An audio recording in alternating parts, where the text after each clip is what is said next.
hopefully you'll find some very interesting insights and some great advice and information from Karen. So we'll make a start. We're recording the webinar and that will be sent out to you after the session with some other information from us. So we're really delighted to be collaborating here with Karen Howley. We've been working with Karen for a while now, and some of you may have been on the earlier webinar in the summer.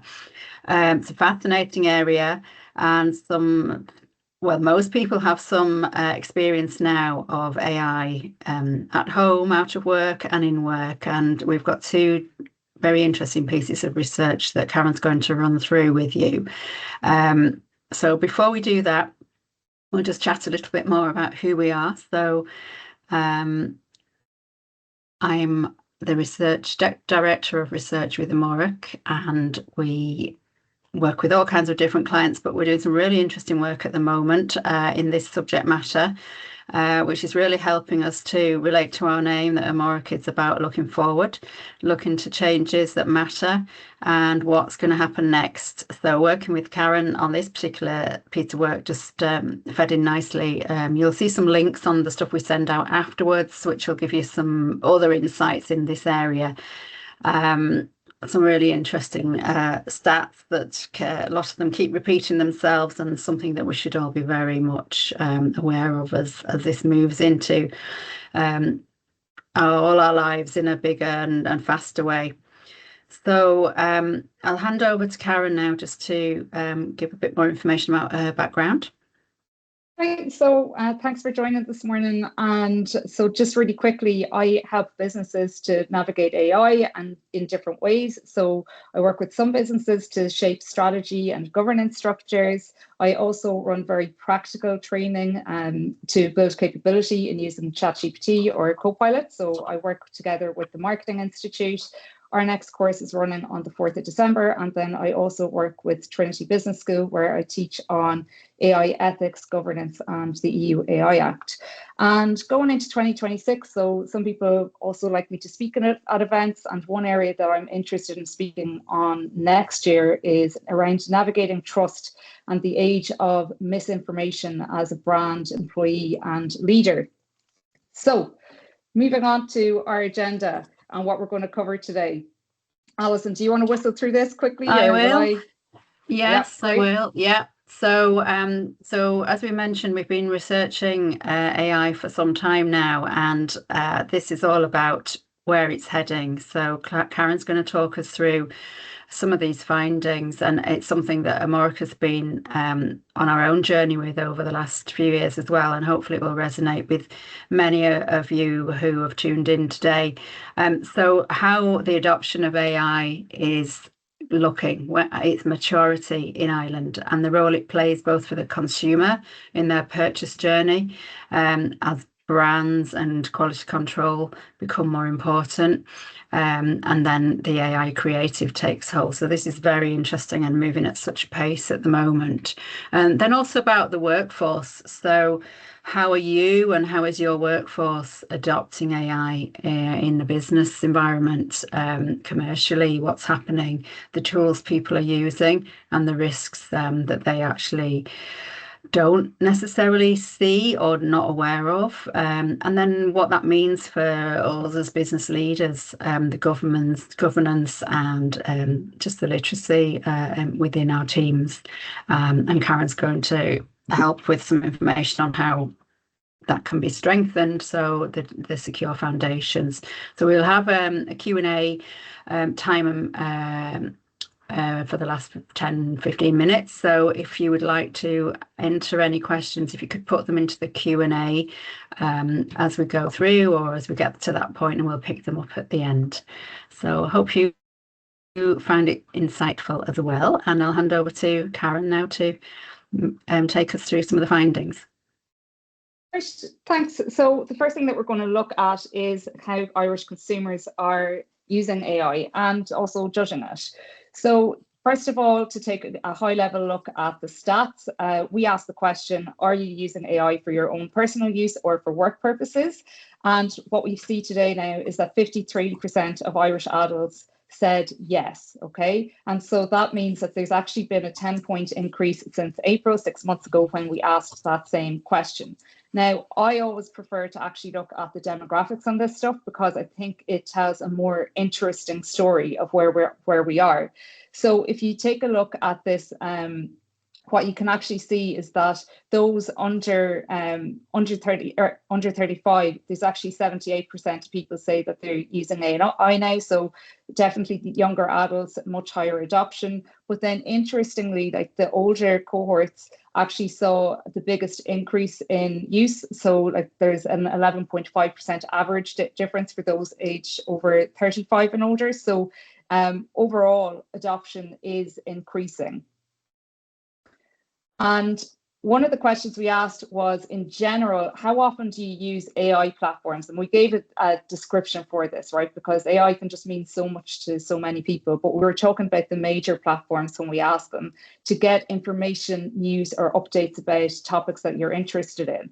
And really interestingly, like again, if you break out that under 35 group, which is the highest percentage of adopters and users in Ireland, we see that 70% actually said that they use it daily or weekly to get information, news, or updates about topics that they're interested in, and 27% said monthly or rarely.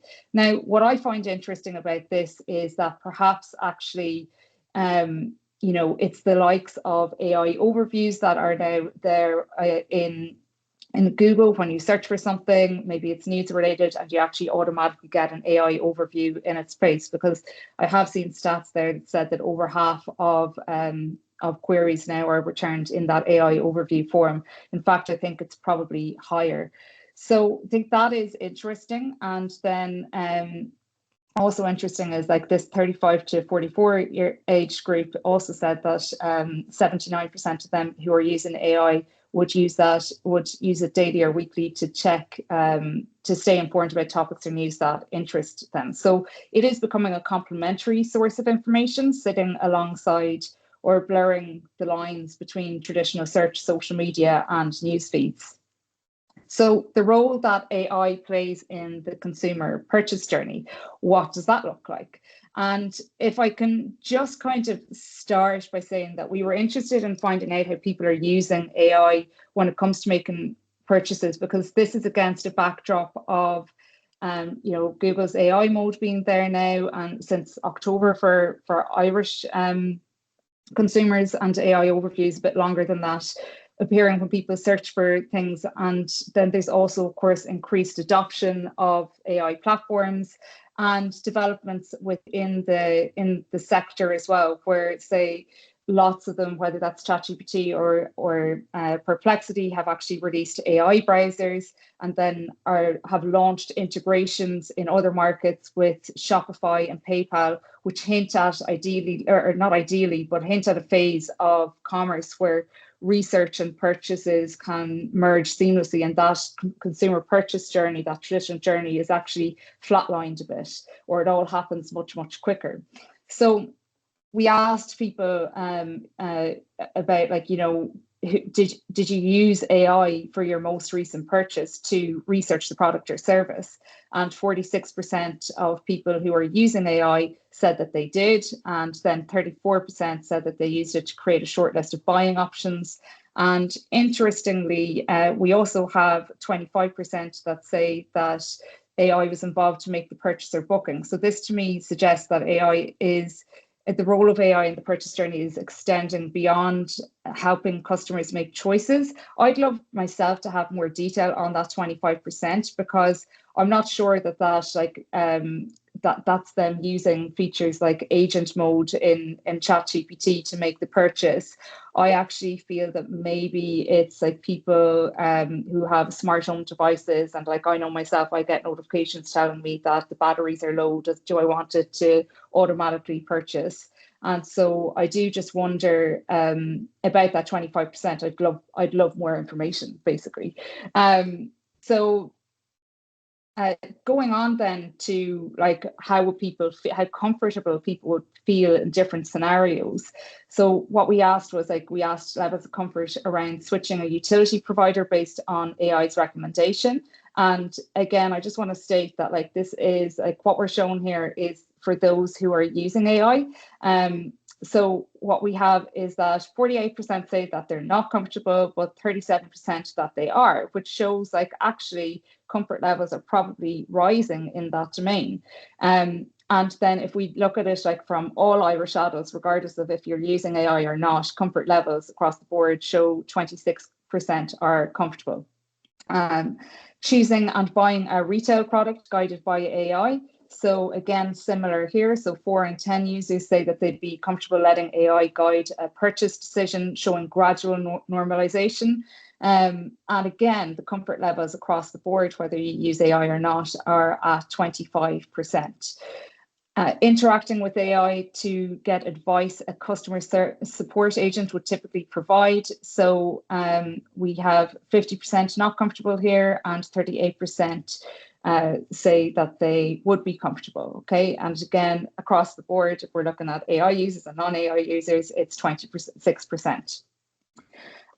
Filling in a simple government request via a digital assistant. So 38% would say that they would feel comfortable about that, and then 51% say that they wouldn't feel comfortable, right? So, you know, across all of those scenarios, what we see is that around half of people who are using AI today wouldn't actually be comfortable using AI in these ways. But then I think that there is a certain cohort, usually around like the two-fifths, that would be comfortable. So it's something to watch in terms of those comfort levels as things get normalized, as people get familiar with features, or maybe others in their peer group use them, talk about them. Is that going to rise or not?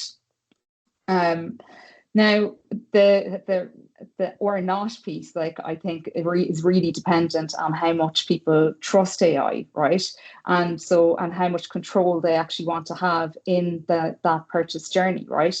And so what we found across the board, right, and this is, you know, regardless of if you're using AI or not, regardless of demographics or gender or employment status, most people still want a human involved when money, data, or judgment are at stake. So the percentage of people who say that a human should get involved in spending more than €100 is 73%.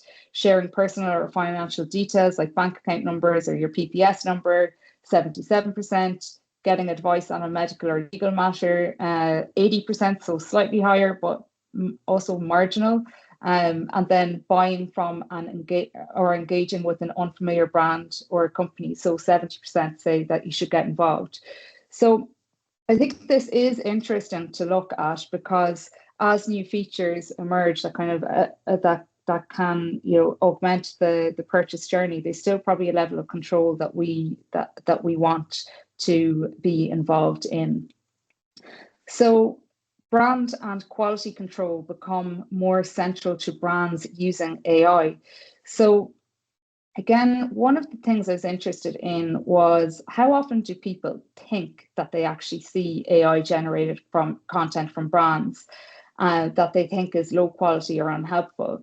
And I have to say, like, I was surprised at this. It's higher than what I thought it might be. So under 35s, and again, you have to bear in mind that they have got higher use of AI. They say that like 41% think that they see it often or always, 29% say sometimes, and only a fifth say never or rarely. And, you know, similarly, if you kind of look at all of those who are using AI, 31%, so a third of people say that they think they see AI generated content from brands that they think is low quality or unhelpful. And so whether it's AI like that helps create the content or not, I think this is just something to be aware of. Like, I think people are judging things a bit more. And so we asked as well, you know, what impact would it have on brand trust, right? And so low quality or unhelpful AI generated content, 2/3 people said that it would have a high reduction in brand trust. Okay, and that's not too dissimilar then to say, misleading advertising or a data breach affecting customer information, right? And so this is, I think it is something to just be careful of. Like, brand trust is fragile, and I would say that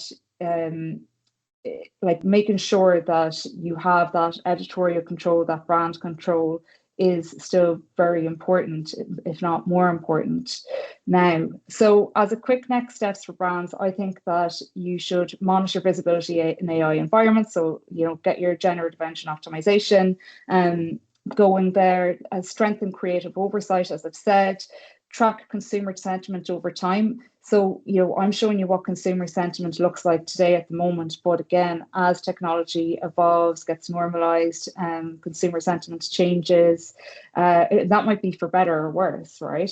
I think that it is useful to track that, to then decide how you approach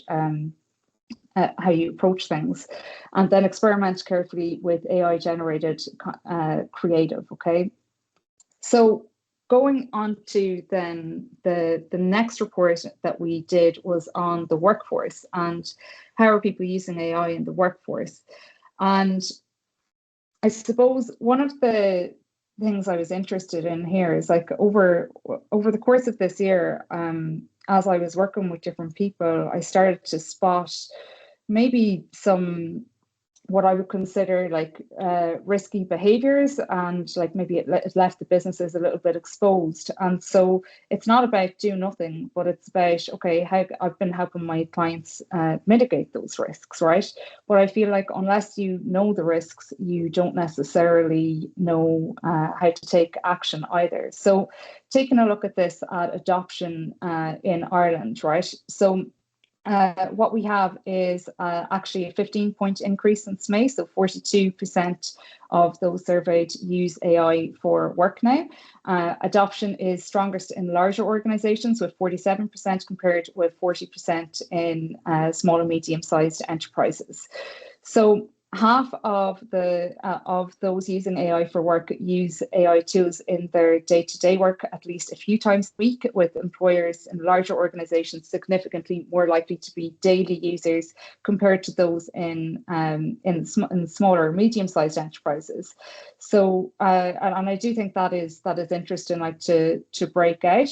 So we can see again that that kind of usage is increasing, but there's still significant way to go, I feel like, for the workforce to really embed it.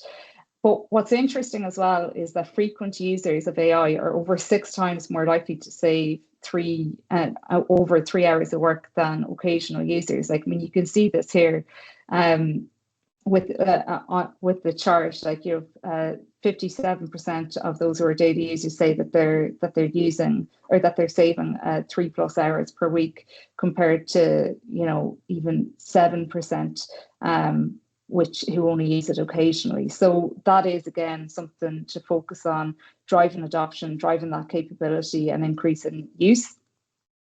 In terms of learning, what we found was that continuous learning is key to driving frequency of use, and finding time for learning and experimenting with AI once a quarter seems to be the sweet spot. So I pulled this out here, saying that so 33% of those who use AI daily or frequently actually engage in some sort of training once a quarter. And now that training, it's not about like going on to like, that training might be engaging in a webinar that's available. It might be engaging in a newsletter and kind of upskilling in different ways. It might be listening to a podcast on a particular topic to continuously stay up to date on it. But then it's also like, there's also within that, say, training programs, page training goes into that as well. But we did leave that open because we wanted to understand, because we think that there is a balance there between formal and informal training, and both are helpful. So to what extent do you agree or disagree with the following statement? AI tools will take over the most repetitive 20% of my work in the next 12 months.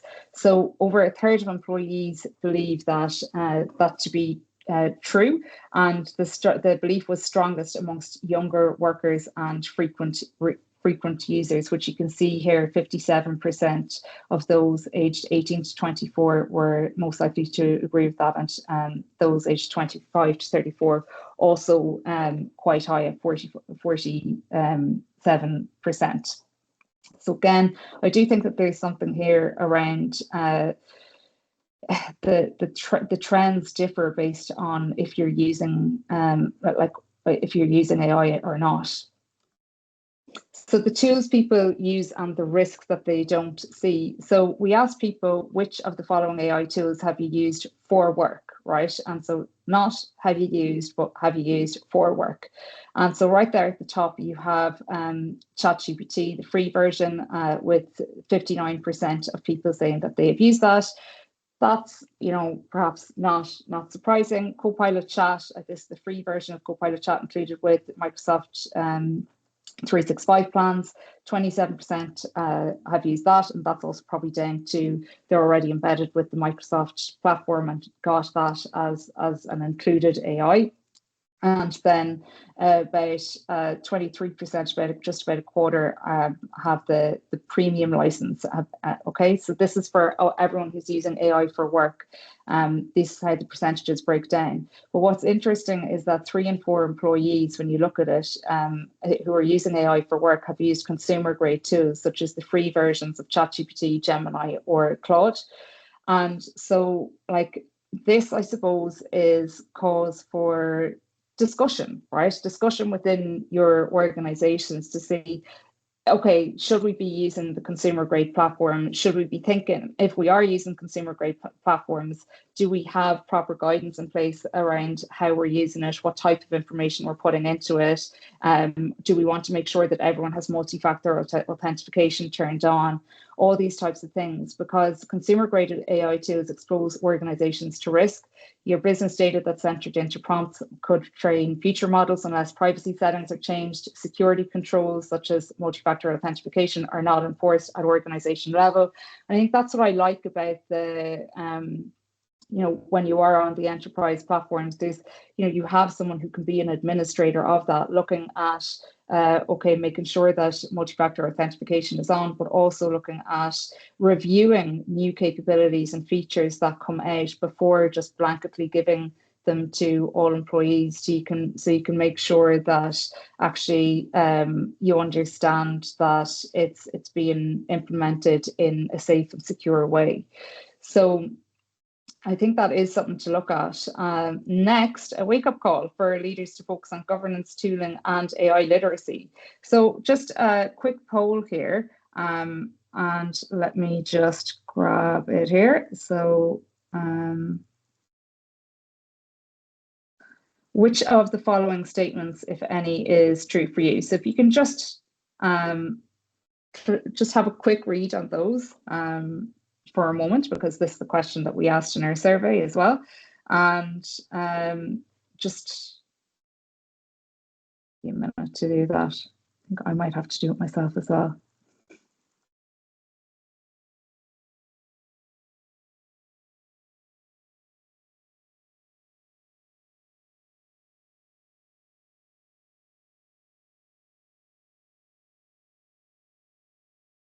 Okay, so I'm starting to see some results coming in. So I think highest is that people people are saying that the organization that you're working with has explained the risks of using AI and how to check accuracy. That's at 25%, and then 22% say that they've provided training or guidance on how to use AI responsibly.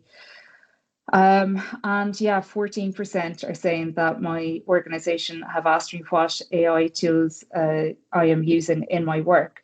And so let me go on to the next slide. So then for this, right? Because what we found in the survey was that we actually found that quite a high number of people had explained the risks. So 61% had said that their employer had explained AI risks and how to check accuracy, but only 41% said that anyone had asked what tools they are using.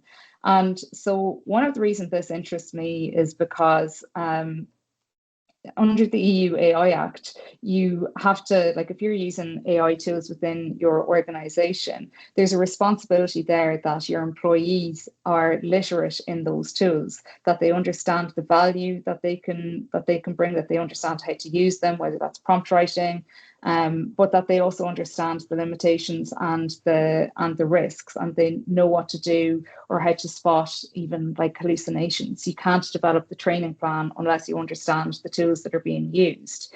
And equally, you can't plan for your tooling within your business unless you understand what are people using today and what tools should I really consider procuring or getting my team in place. Now, also just to note that larger organizations did seem to be a bit more mature in terms of what they were doing around governance maturity here, but not too big of a difference either.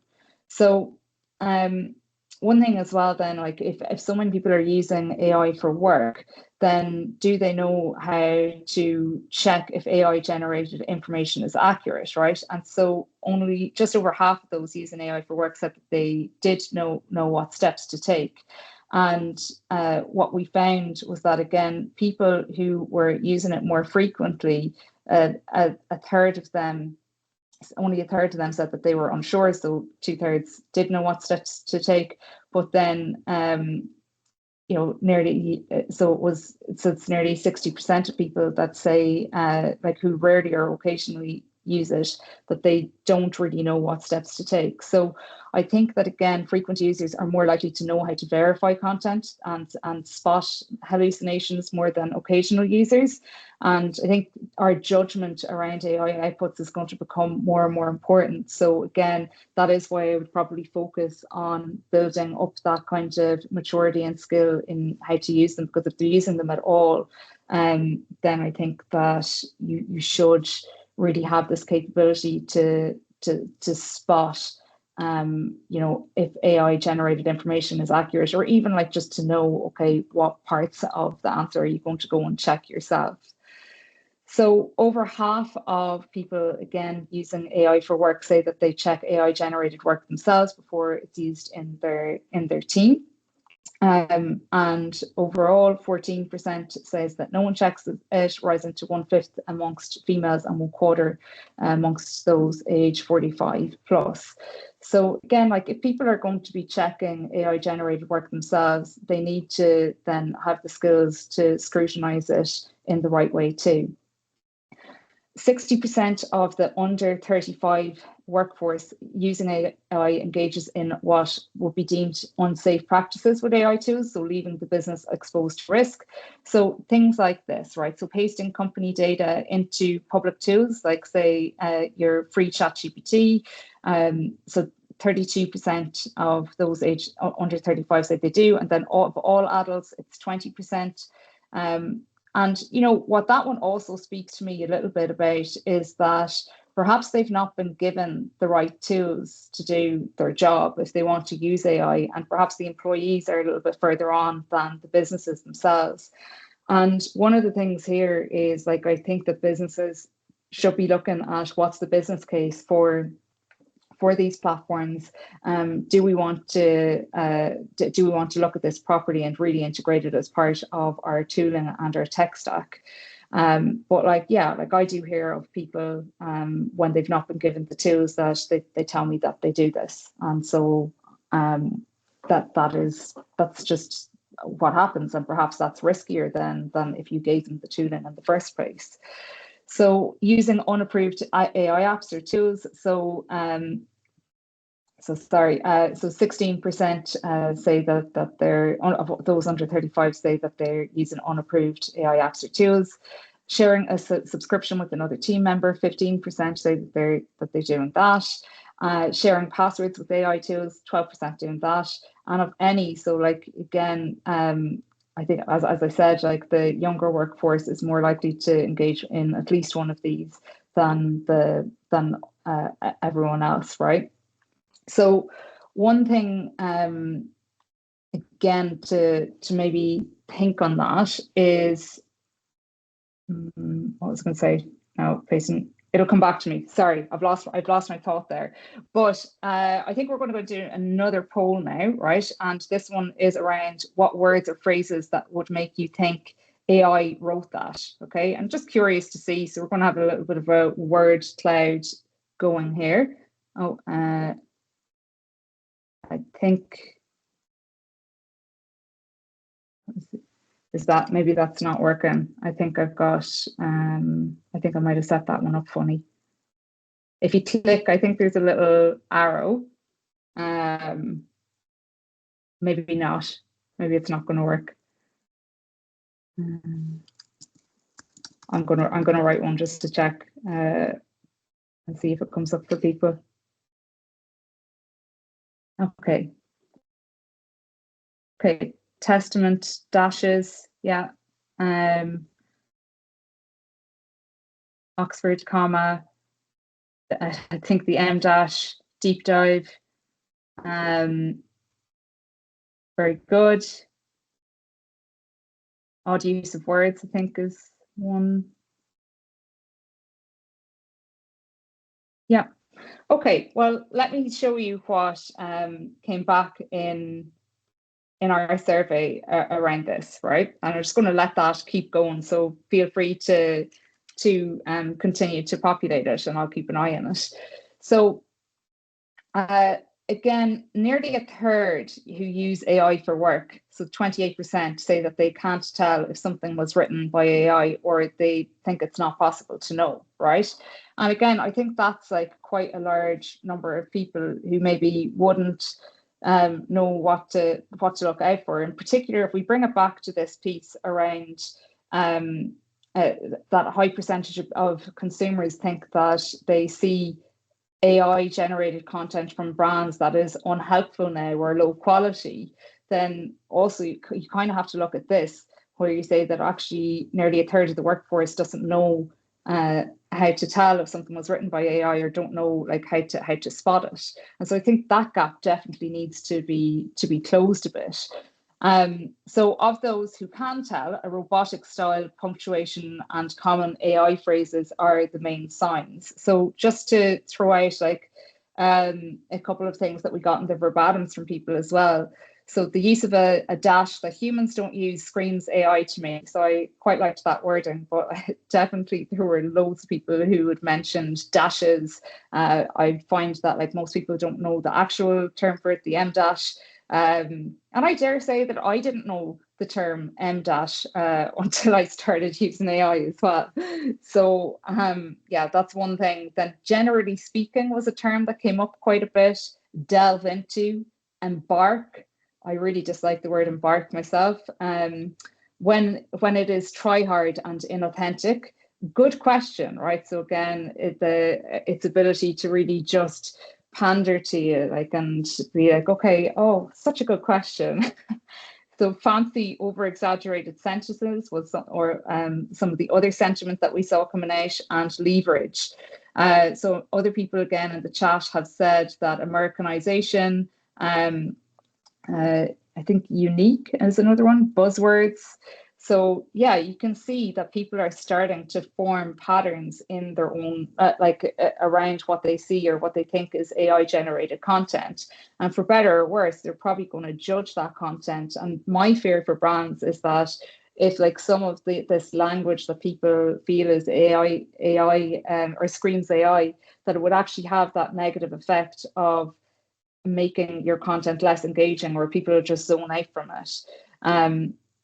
So I do think it's again interesting to clock what are the phrases that people think are AI, and then again, like, from your editorial control perspective, you can decide, like, is there a hit list of words that you don't want to include or that you want to edit out, before something gets published, right?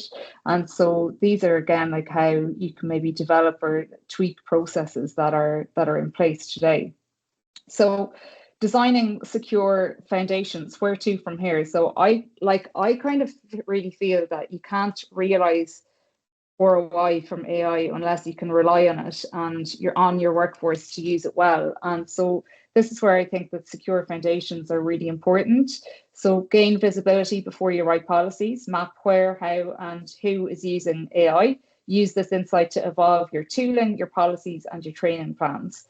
Equip leaders to govern, not just to comply. So build literacy on the EU AI Act, enterprise-grade platforms, accountability models, and ethical risk. Embed governance into the operating model.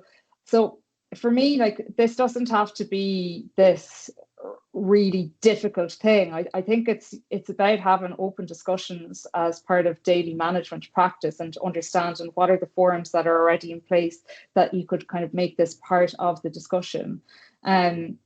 And then aligning AI strategy and governance. So strategy determines where AI creates value, governance determines how that value is delivered safely. So evolving the two together is, I think, prudent.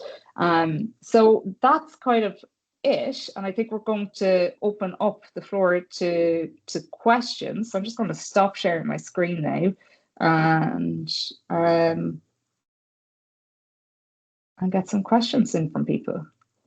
Thanks, Karen. That was a great rattle through of all the amazing stats that have been put together. There's loads of data there, and interesting to see the differences coming through even in such a short time from May onwards. So those increases, and I think it probably resonates with many people, the pace of change for ourselves in our own lives, and then how it's coming through in a work environment.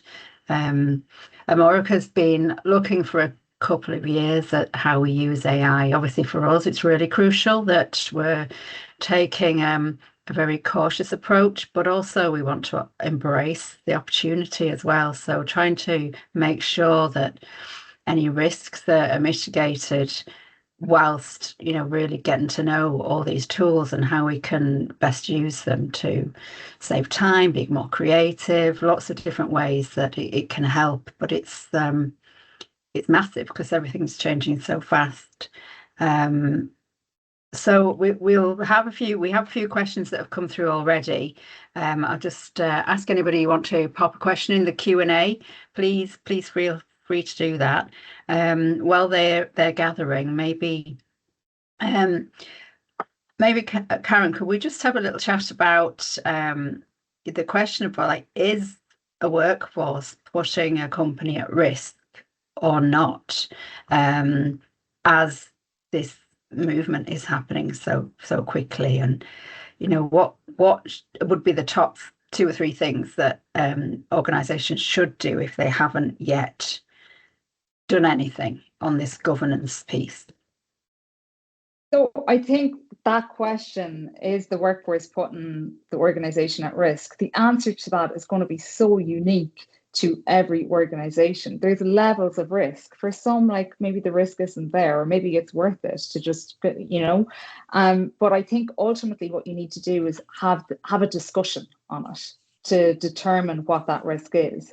Ultimately, I always say that you know, whenever even like you're procuring a new technology, right, someone has to decide or make that decision around, yes, we're going to bring in the technology. And in bigger organizations, you have a procurement process where someone also looks at what's the risk of this new platform. And then they kind of give it like the yay or nay. They usually do a few things to mitigate those risks. And it's not about not implementing them, it's about implementing them safely. But I think for smaller organizations, it's really about just taking a step back and having a conversation, a practical conversation around it. How are we using it today? Okay, well, if this is how we want to continue using it, then is there anything that we need to put in place to make sure that we're using it safely? That's it. That's it, yeah. We have a couple of questions here. Una, in terms of people using AI for work, what tasks are they using AI for? Haha, the magic question. Well, they might be saving 3 hours per week. Are they seeing any other benefits? Can you draw on your other experience, Karen, to shed some light on that? Yeah, because we didn't ask the ask that those particular questions in this research, but what I would say that people are using it for is everything from writing, planning. I think coming up with ideas. I think we're seeing AI being used more as a thought partner for people, especially for those who are seeing the 3+ hours a week. So even in my own work, like it's kind of there as something that I tap into as I'm working through something, as something that helps me get my thoughts together. So like I would imagine that it's all of those types of things. I think that when you're first kind of maybe veering into AI, one of the things that always seems to excite people is like in terms of like newer users is transcripts, meeting transcripts. And I think once they start like using it in that way, then usage creeps in other ways too. So because like yeah, like so much time is saved on follow-ups and meetings when you can just make that admin shrink. And do you have favorites? Which are your favorite tools to use for certain purposes? So like I'd probably be like a heavy user of both ChatGPT Business and Copilot for 365. And I guess like what I like about Copilot for 365 is its ability to scan my SharePoint and access information and really just like say creating proposals for me is really easy because I just kind of have a meeting transcript and then I just get it, I put it into Copilot and just get it to essentially like create a custom proposal. But I like doing that on Copilot because it's for the security reasons, like my office setup is on SharePoint. Now you can still do the same thing on ChatGPT Business using connectors. So I can turn on connectors to look at my SharePoint, to look at my email, all of that kind of stuff. And so, like for me, it's about AI's capability to work with all of your work documents as well. I think that's really, really useful. I also have lots of AI agents and GPTs set up to help me with different tasks. So whether that's creating training materials, whether that's helping me do research, like so I got pretty overwhelmed a while back just about the amount that AI was changing. And I found that I had over the years subscribed to a lot of different newsletters and I would be getting anxiety from like I have a folder in my email called AI updates. And so that folder would have like say about 40 new emails a week. And so I would diligently read absolutely everything. And so like when you put that amount of information consumption on yourself, it can be information overload. So now what I have is I have a scan that I have set up on ChatGPT that I've fed it a number of trusted sources. And so I can go in and I can get a customized report that relevant to marketing across a number of areas that I'm interested in. And it spits out essentially my own news, like really concise update. But then the other thing that I do is I use ChatGPT agent to log into some of my subscription accounts. And so I get it to look at all of the articles and again pull out the ones that are relevant for me to read. So I have that set up on a schedule, so that runs once a week. And then another one in Copilot is through my work. I get it to scan any new people who have contacted me that week, or not new people, but what people have contacted me in a week, and it kind of categorizes people into different domains, and I use it as a little mini CRM. So it's yeah, Wow. but I think yeah, there's a whole load Maybe of you're ways that using your 3 hours to actually train the agents and give instruction on what next. anytime I have let's I don't have much free time these days, but anytime I have free time, I'm always developing a new little tool to create an efficiency for me. Uh, Absolutely, because there's always something else. Yeah, and that's the thing. I know we spoke about some of the other data that we discovered. We found that people were interested and curious, also worried and fearful. And we spoke about, is overwhelmed a word that comes up for people now as well because of the pace it's moving.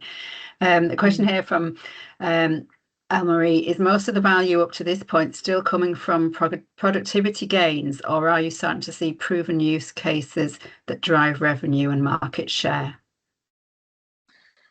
I think I'd say that there's probably two types of things here. Like one is productivity, and that's where like so many people were focused on maybe using the platforms like Copilot, Claude, ChatGPT for those initial individual productivity gains.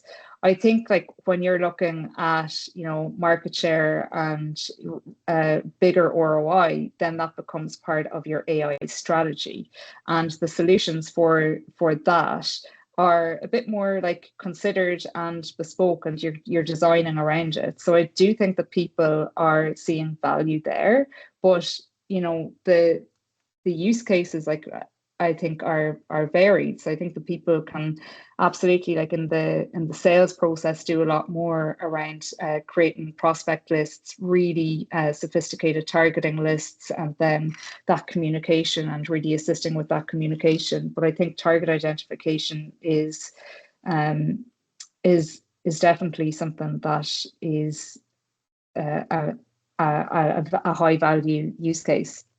But what I would say, if you're looking for bigger ROI, you need to do strategy.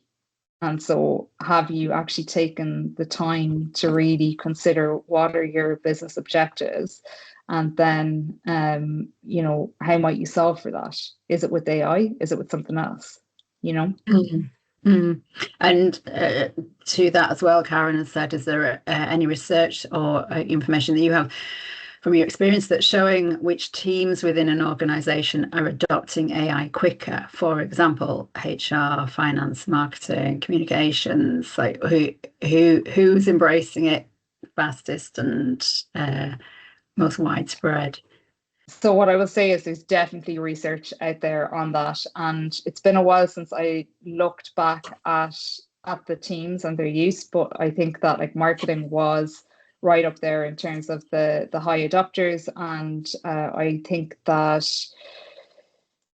who else? I think digital teams, but I'd like honestly, I'd have to go back and look at exactly that breakout of functions and who, but there's definitely reports out there that give that breakdown. Yeah.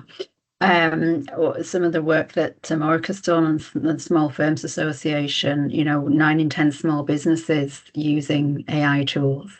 And obviously many people in small businesses wear several hats as well. So there's a lot of crossover there.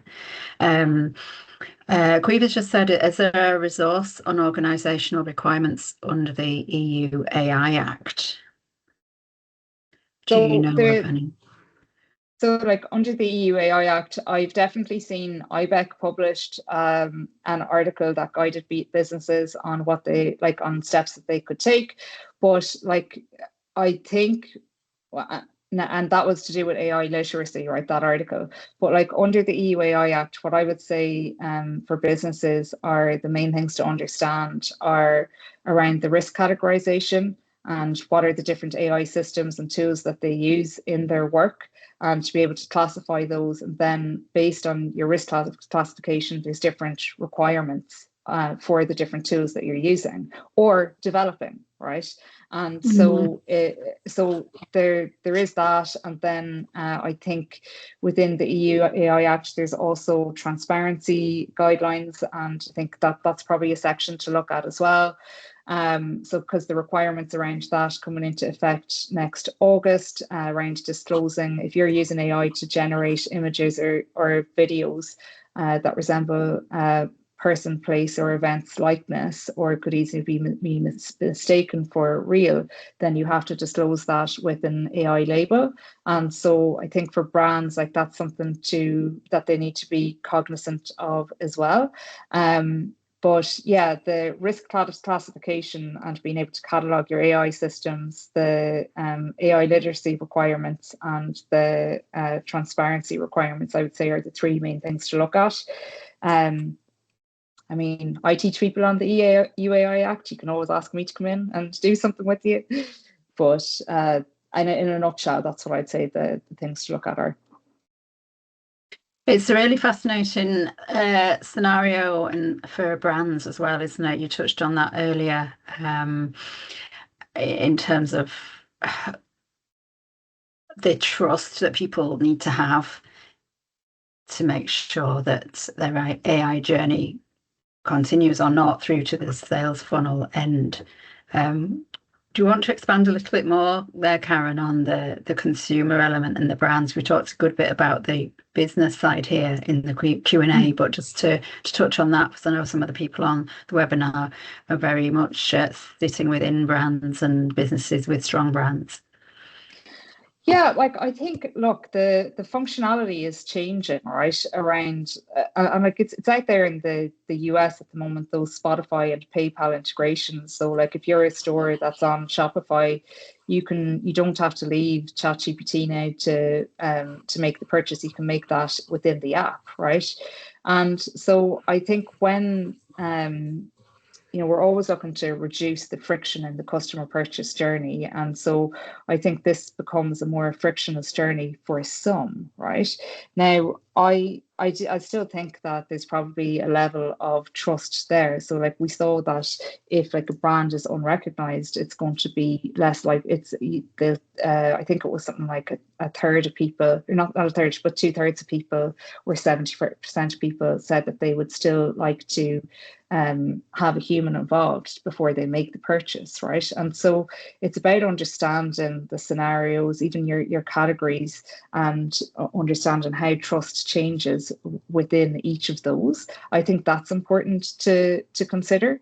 But I also think that, another thing that I didn't necessarily speak on, but I think is going to be interesting to watch, is if we look today at that kind of e-commerce landscape, right? You've got Amazon, right? You've got but now I think what you're having is like some of these AI platforms, whether it's Perplexity, whether it's ChatGPT, are also looking to play a part in that kind of e-commerce sphere.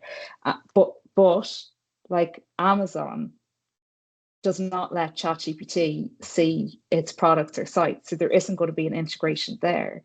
And so I also wonder, like for brands, is there going to become a point where you're going to have to strategically decide what platforms do you want your products to appear on? Right? Is it going to become like social media management and social media strategy, where you decide what social channels are most relevant for your brand and for your products?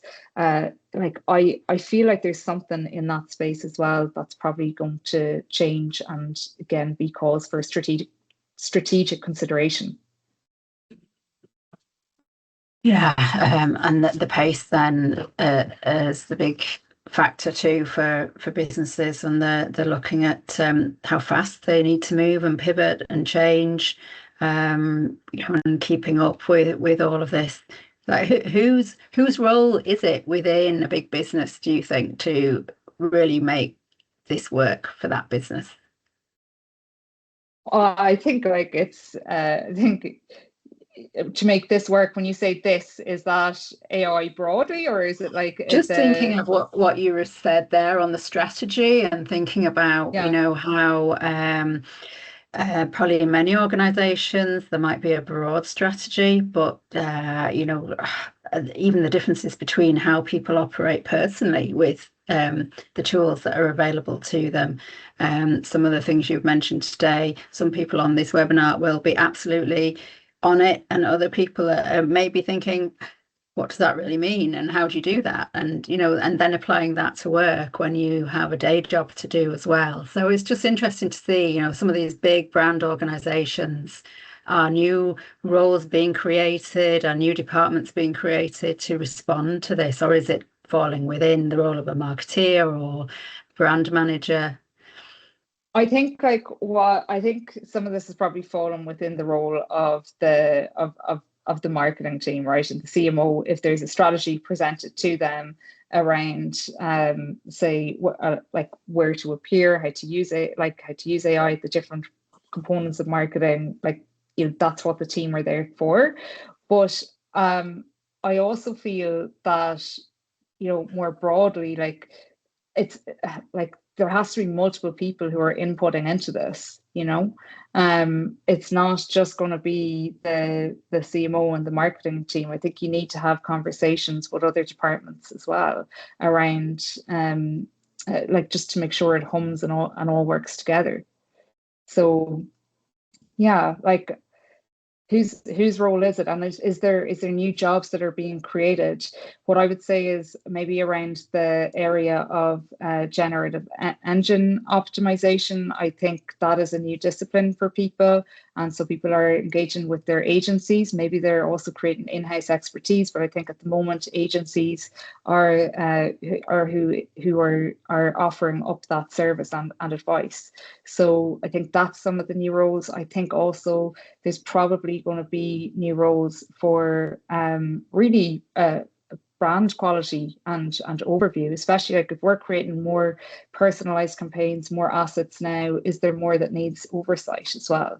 And so I do think that that's an area that you should be looking at to consider, how do you create that oversight effectively? Is it within the resources that you already have in your team? Does it need something else? Yeah. So we'll probably wrap up now. I think we've come to the end of the questions that we had posted, and we're coming to it's actually 1 o'clock already. Time flies. So thank you everybody for joining us today. We'll follow up with some materials on the back of all the data and information. I know a few people have said, can they have access to the slides and so on. So we'll share all that with you.